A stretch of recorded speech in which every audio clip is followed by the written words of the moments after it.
I-84 about to the point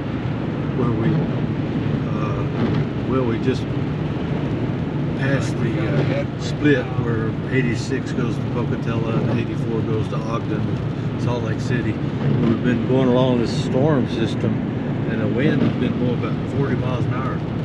It's dust and debris across the road, across our tracks. So, not hardly any rain. But mostly wind and dust and birds. I'll be changing my windshield wipers. There's our driver, Ron. How you doing, Ron? Oh, just loving it. All right. We might make it to Utah today.